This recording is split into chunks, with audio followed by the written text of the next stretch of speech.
Chers amis, chers frères, chères sœurs, nous avons vécu un long temps cette année entre Noël et le début du carême, mais nous y voici. Nous sommes en ce mercredi décembre au début de notre marche vers Pâques. Il peut être difficile peut-être de se renouveler après tous les carêmes que nous avons vécus depuis notre enfance et de trouver de quoi nourrir de nouveau cette marche vers Pâques. Pourtant, cette année encore, l'entrée en carême résonne de manière particulière alors qu'une nouvelle guerre européenne se déploie sous nos yeux. Comme l'écrit le cardinal João de Aviz dans une lettre adressée aux consacrés, la guerre est revenue en Europe et a remis sous nos yeux les drames que vivent des millions de personnes dans d'autres parties du monde. L'aumône, donc, le jeûne et la prière auxquels nous sommes conviés résonnent de nouveau de manière bien particulière.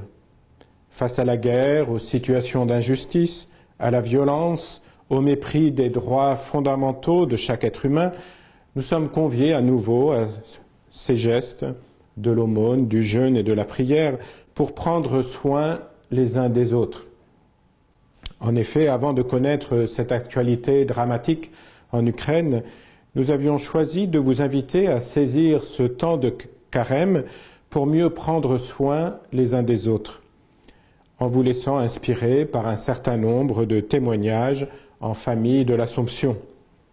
Cette invitation finalement devient encore plus pertinente alors que les drames de la guerre, de la souffrance et de la violence sont remis sous nos yeux. Oui, nous sommes donc invités de nouveau à l'aumône, au partage, à la solidarité, pour qu'une fraternité solidaire l'emporte sur l'indifférence, pour prendre soin de celles et ceux qui traversent un moment particulièrement difficile dans leur vie. Nous sommes invités de nouveau au jeûne, pour que ne gagne pas une économie qui tue, une consommation qui asservisse et qui crée de l'injustice, pour prendre soin de ceux qui produisent et travaillent afin qu'ils soient rémunérés à un juste prix, pour ne pas nous laisser engloutir non plus par les consommations de toutes sortes, et notamment par le temps pris sur nos écrans au détriment de relations vraies.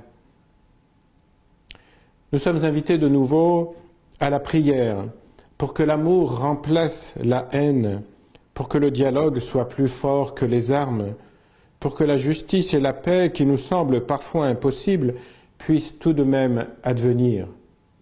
Car, comme nous le rappelle la parole de Judith au chapitre 16e, le Seigneur est un Dieu briseur de guerre.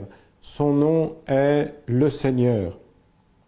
Il a établi son camp au milieu de son peuple pour m'arracher à la main de mes persécuteurs. Comme nous y invite le pape François et en lien avec les autres églises chrétiennes, faisons déjà de cette journée du 2 mars une journée de prière intense pour la paix en Ukraine. Et engageons-nous sur ce chemin de solidarité, de jeûne, de prière tout au long de ce carême pour encore mieux prendre soin les uns des autres de notre vie spirituelle, de notre relation au Père. Puisse le chemin qui vous est proposé en Assomption vous aider à vivre ce carême.